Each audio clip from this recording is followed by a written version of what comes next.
RJD के गद्दावर नेता और महागठबंधन सरकार में कृषि मंत्री रहे सुधाकर सिंह ने नीतीश कुमार को लेकर आज मीडिया में बहुत बड़ी बयान दे दिया है। बालिका गृह कांड को लेकर उन्होंने नीतीश कुमार के कई नए खुलासे किए हैं।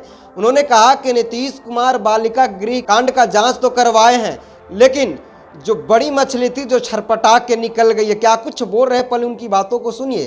साथ सहयोगी कई मंत्रियों के द्वारा बिहार में जांच के नाम पर गीदड़ भभकी देने का लगातार सरकार के लोगों के द्वारा कुत्सित मानसिकता का परिचायक है। आप अच्छी तरह से भली भांति मालूम है आपको कि मैं बिहार में कृषि मंत्री होते हुए इस्तीफा मैंने क्यों दिया था। हमारी प्रमुख मांग थी कि जो आपने 17 साल प्लस 2 साल 19 साल जो सरकार चलाए और इसमें आपने 3 कृषि रोड मैप आपने लागू किया, जिसमें तकरीबन 3,10,000 करोड़ रुपए आप खर्च होने का दावा जो आपने किया, उस पर मेरा सवाल था।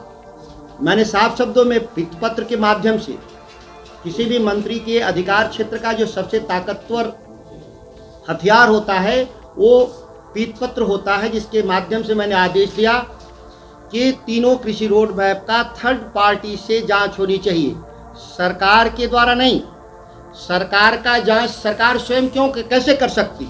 स्वाभाविक है कि उस जांच का कोई मतलब नहीं, थर्ड पार्टी। और याद करिए कि इस बिहार में एक ही बार नीतीश कुमार ने थर्ड पार्टी जांच का आदेश दिया था, बालिका गृह कांड को लेकर के तीस ने जांच किया और तब पूरे व्यापक पैमाने पर लोगों को पता चला कि किस तरह से बिहार में प्रशासन की लापरवाही से पूरा एक सिंडिकेट काम कर रहा था और जिसमें बहुत सारे लोग दोषी पाए गए और जेल गए। सच यह भी है कि जांच अधूरी रही, दंड अधूरा रहा, बाकी बड़ी मछलियां बच गई थी।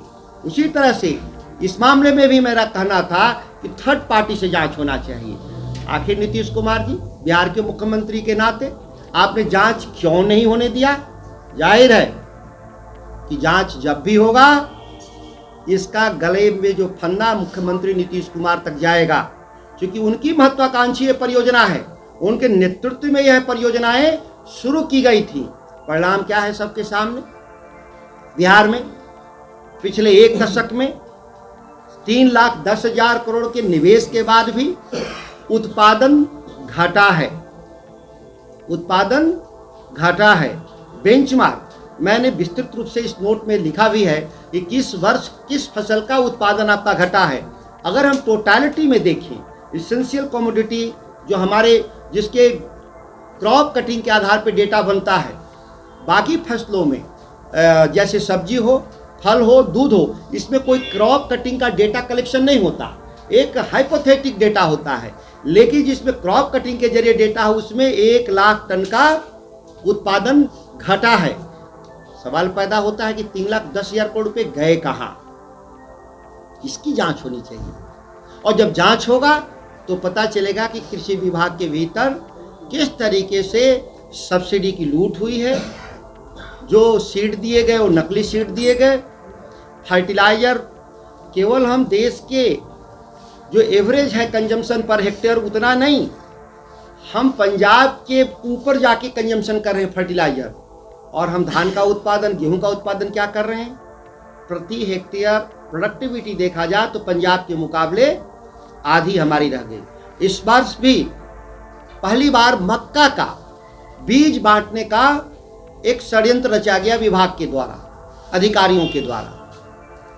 अभी तक बिहार में सबसे ज्यादा प्रदर्शन अच्छा था मक्के का उत्पादन का, जिसमें सरकार का योगदान शून्य था। लेकिन उस खेती को भी बर्बाद करने के लिए, मक्के की भी खेती बर्बाद हो जाए, सब्सिडी के आधार पे मक्का का बीज बांटने का इन लोगों ने खेल रचा और बिहार में सर्टिफाइड सीड के जगह ट्रूथफुल रियल सीड बांटने का काम किया जा रहा है, जो कानून के खिलाफ है।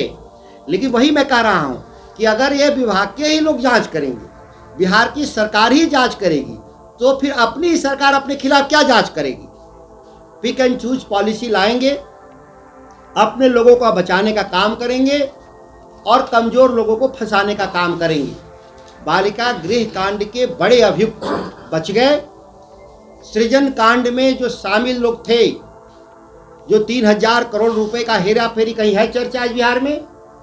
उसमें छोटे मोटे क्लर्क लेवल के लोगों का गिरफ्तारी हुई, सभी बड़े अधिकारी और सभी बड़े नेता बच गए। तो मैं मांग करता हूं कि आप इस मामले को, थर्ड पार्टी का मतलब समझ रहे हैं, राज्य के बाहर होता है, और थर्ड पार्टी का मतलब होता है सीबीआई भी होता है। फिर भी हम ये नहीं करें कि सीबीआई ही, जिससे ज़रूरत है जांच कराने का काम करे, तभी जाकर के नीतीश कुमार जी पता चलेगा कि आपने बिहार को किस तरह से मिस रूल्ड किया है और अब लगातार मिस लीड कर रहे हैं राज्य को। जो 3,10,000 करोड़ का ये दावा करते हैं, उस 3,10,000 करोड़ में कृषि क्षेत्र में केवल, ध्यान दीजिए, कृषि रोड मैप है, और कृषि क्षेत्र में या कृषि क्षेत्र से संबंधित क्षेत्र, वो गन्ना हो, सहकारिता हो, या पशु एवं मत्स्य पालन हो, या इस तरह के डिपार्टमेंट जो कृषि से संबंधित विभाग हैं, उसमें मात्र बजट का 28%, 3,10,000 करोड़ में मुश्किल से 1,00,000 करोड़ का निवेश कृषि क्षेत्र में है। 2,10,000 करोड़ रुपए दूसरे फील्ड में जो आप निवेश कर रहे हैं, वह भी कृषि पर, किसानों पर लादने का काम कर रहे हैं, किसानों के साथ झांसा देने का काम कर रहे हैं बिहार का। बिहार के किसानों की असल मांग क्या थी कि हमारा आमदनी लगातार घटता जा रहा है। ये साबित कैसे होगा?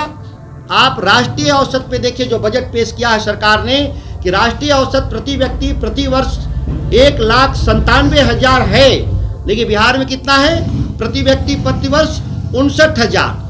मतलब हमसे 3.5-4 गुना ज़्यादा राष्ट्रीय औसत आमदनी है। तो कृषि क्षेत्र में जब हमारी आमदनी लगातार घटेगा तो प्रति व्यक्ति आय घटेगी। इसके लिए मंडी कानून की जरूरत थी। मंडी कानून को आज देश के किसान, मंडी कानून लागू करने के लिए और एमएसपी को लागू करने के लिए पंजाब हरियाणा के किसान बॉर्डर पे धरना दे रहे हैं।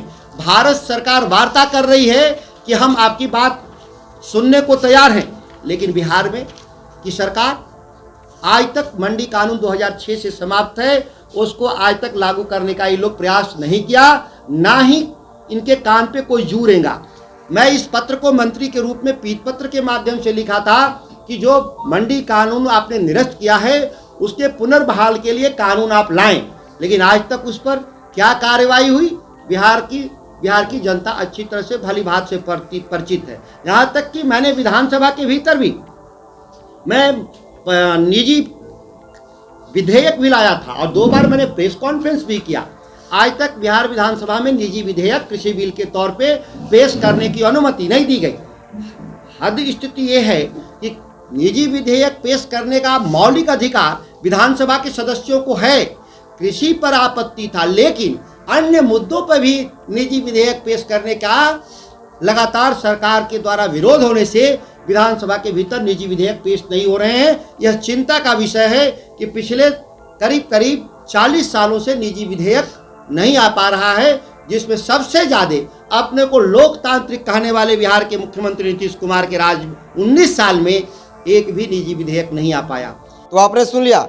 देखिए, जैसे ही बिहार में सत्ता परिवर्तन हुआ था, तो पहला ही दिन, जिस दिन बहुमत साबित करना था, नीतीश कुमार ने सदन में कहा कि हम आरजेडी वाले सभी विभाग को जांच करवाएंगे। सुधाकर सिंह ने इसका समर्थन भी किया है। उन्होंने कहा कि ठीक है, करवाइए, लेकिन थर्ड पार्टी का जांच एजेंसी से करवाइए, नहीं कि बिहार वाले से।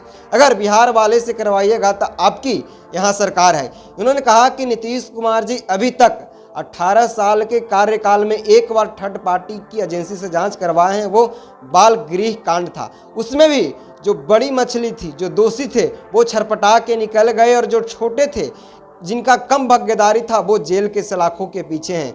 इन्होंने कहा है कि नीतीश कुमार जी सारे विभाग को जांच करवाइए, दूध का दूध और पानी का पानी हो जाएगा। इन्होंने कहा कि नीतीश कुमार कभी भी थर्ड पार्टी से जांच नहीं करवाएंगे, क्योंकि नीतीश कुमार का ही गला दबाने का काम किया जाएगा।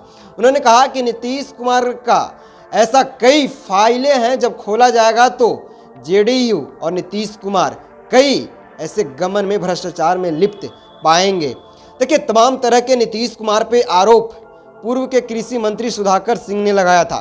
सुधाकर सिंह आए दिन सुर्खियों में बने रहते हैं, कभी खुद के सरकार में और मुख्यमंत्री के खिलाफ बोलना। देखिए, जब मुख्यमंत्री के खिलाफ वो बोल रहे थे तो उनको मंत्री पद से हटा दिया गया था, लेकिन अब विपक्ष में है और फिर आज प्रेस कॉन्फ्रेंस करके नीतीश कुमार पे बहुत बड़ा हमला बोला है। अब क्या कुछ होगा वो तो आगे बताएंगे। इसी तरह के तमाम अपडेट से जुड़े रहिए चौकस भारत न्यूज के साथ। धन्यवाद।